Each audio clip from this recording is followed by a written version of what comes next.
Salut les rêveurs, nous c'est Romain et Nadia, deux créateurs libres et nomades sur les routes des Amériques. Chaque semaine, on vous propose un moment d'évasion et de réflexion au cœur de notre moving life. De la pleine nature, de la bus life, des voyages et du mentorat. Voici tout ce que vous pourrez trouver chez nous. Alors soyez les bienvenus les rêveurs sur Blondeau de Moving Life.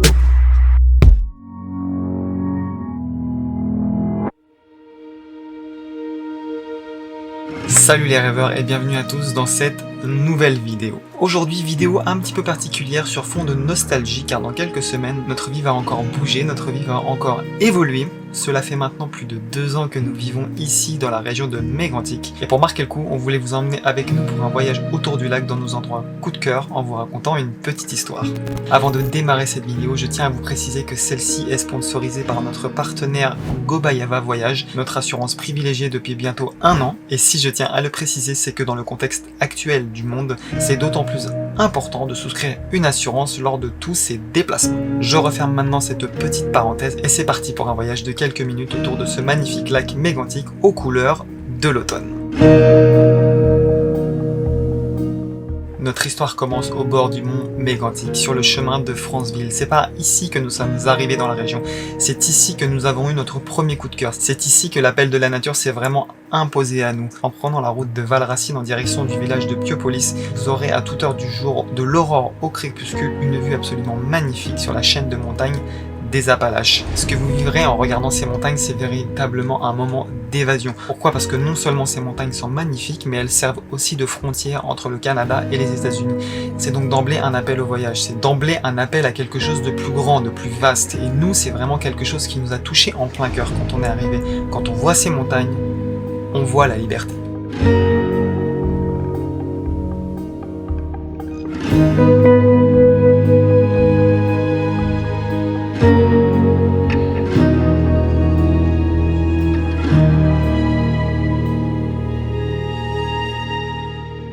La deuxième étape de notre voyage, c'est évidemment le village de Piopolis, celui dans lequel nous avons vécu pendant plus de 2 ans. Une petite bulle, un petit écrin au bord du lac Mégantic, un endroit où le temps s'est presque arrêté, où la nature a gardé ses droits, et un endroit dans lequel vous pourrez vivre des instants paisibles au cœur de la nature, des moments d'épiphanie.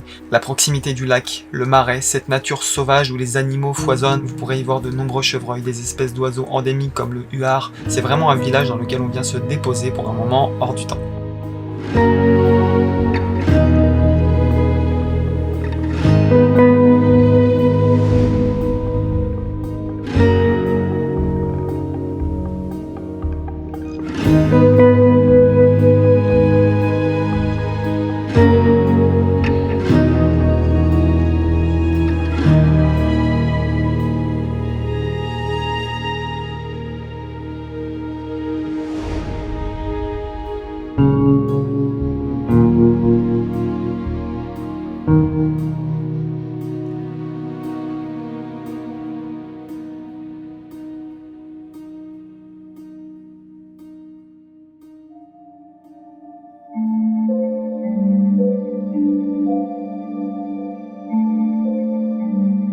La troisième étape de notre voyage se trouve non loin du village de Piopolis, c'est le mont Scotch Cap. Le mont Scotch Cap, c'est vraiment pour nous la montagne emblématique de ce bord de lac. Pour sa forme déjà, qui nous fait penser à l'aileron d'une baleine à bosse, mais aussi pour son authenticité au cœur de cette région, et aussi pour sa vue. Le panorama est très particulier. Pourquoi ? Parce que vous n'y verrez aucune installation humaine. Vous aurez l'impression d'être perdu au milieu d'une nature sauvage. Vous y découvrirez une vue splendide sur le marais sauvage, sur le lac des Joncs, et bien sûr, encore une fois, sur les montagnes des Appalaches. Le mont Scotch Cap, il est en accès gratuit, il se monte en un peu moins de 30 minutes, et c'est vraiment un endroit à ne pas louper quand on vient au lac Mégantic.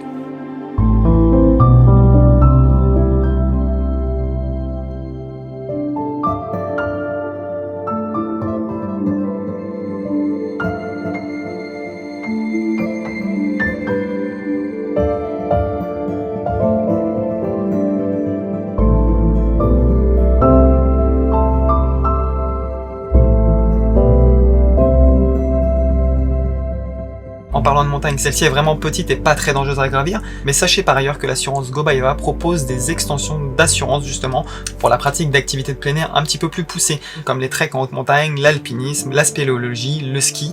Donc si vous êtes français et que vous êtes ici même au Canada ou que vous prévoyez de venir au Canada dans les prochains mois ou les prochaines années, n'hésitez pas à faire appel à Gobaeva dans ce cadre-ci, car vous serez vraiment bien aiguillé en termes d'assurance santé et d'assistance pour toutes vos activités de plein air dites dangereuses.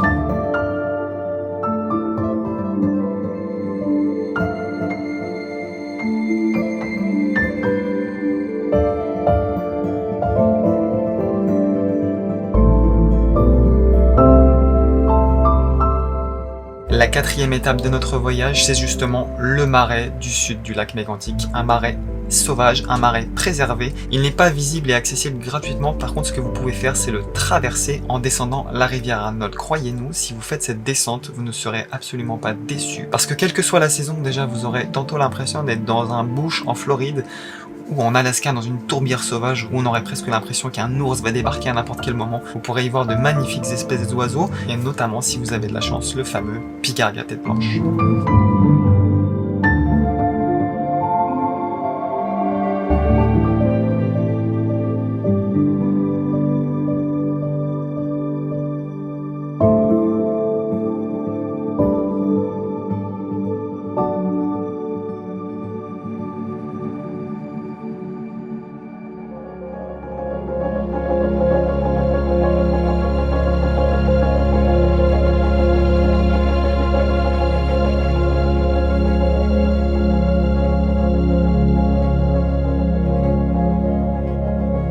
La cinquième étape de notre voyage autour du lac Mégantic, c'est tout simplement la rive est du lac dans son ensemble. Pourquoi? Parce qu'elle offre de magnifiques points de vue sur le lac, et aussi parce que vous y découvrirez une atmosphère totalement différente. Et sur cette rive, ne ratez surtout pas la halte de Frontenac avec sa tour d'observation, vous aurez une vue sublime sur le lac.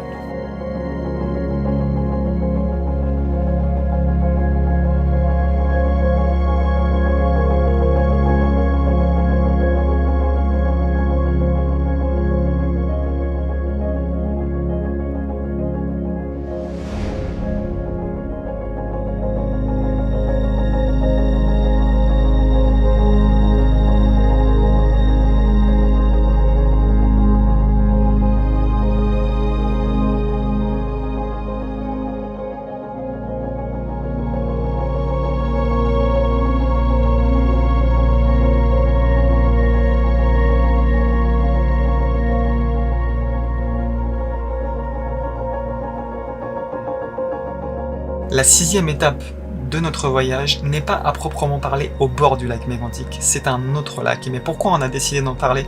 Parce que c'est un endroit fabuleux et parce qu'historiquement, ces deux lacs étaient connectés. Cet endroit, c'est le lac aux araignées. C'est un endroit à ne pas louper absolument. Pour vous rendre sur cette grande plage de sable, vous allez devoir emprunter un chemin de terre de plusieurs kilomètres. Il vous faudra avoir un véhicule en conséquence. Et si je vous dis ça, c'est parce que nous, on en a fait les frais. Mais sur cette route, vous allez vous prendre des claques visuelles qui valent vraiment le chemin. Et une fois arrivé au bout, vous aurez l'impression d'être ailleurs. Vous aurez plus l'impression d'être au Québec. Vous aurez l'impression d'être dans le Grand Nord. Car la rivière qui alimente le lac aux araignées serpente au milieu d'un écosystème qui montre très nettement l'empreinte d'un glacier qui était là il y a plus de 10 000 ans. De quoi faire un bond sublime dans l'histoire du monde, de la nature et de l'humanité.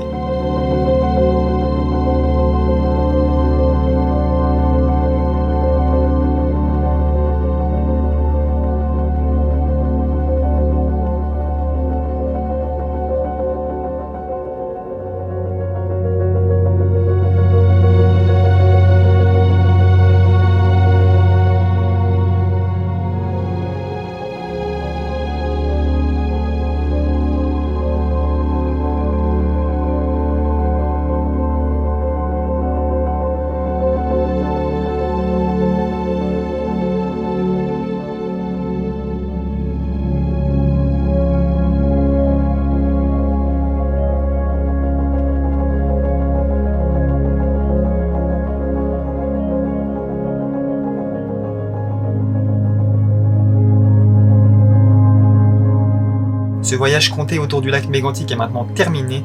On espère vraiment qu'il vous aura plu, on espère que ça vous aura donné l'envie de venir découvrir ce magnifique coin de pays dans les cantons de l'Est québécois. Encore une fois, dans chacun de vos déplacements, dans chacune de vos activités, soyez toujours vigilants, surtout quand vous êtes au contact de la nature, d'une nature sauvage. C'est d'autant plus important de faire attention à ce que l'on fait et de respecter à la fois les écosystèmes, mais aussi le fait que l'on est dans un environnement qui n'est pas spécialement adapté pour nous. Donc vérifiez bien que vous êtes assuré en cas de problème lors de ces activités de plein air. Je tiens justement à remercier cette nature et cette région pour son accueil. C'est vraiment un coup de cœur pour nous. Tout ce temps passé ici dans ces différentes conditions, que ce soit dans le chalet, dans la mini-maison et dans notre bus présentement, resteront à jamais gravés dans nos mémoires. Alors merci pour tout et merci à vous qui nous suivez assidûment chaque semaine et qui relayez nos informations, qui relayez nos vidéos. C'est très important pour nous. Continuez de partager, continuez d'aimer, continuez de donner et nous continuerons nous de notre côté chaque semaine un petit peu plus de notre cœur et de notre moving life. Ciao les rêveurs.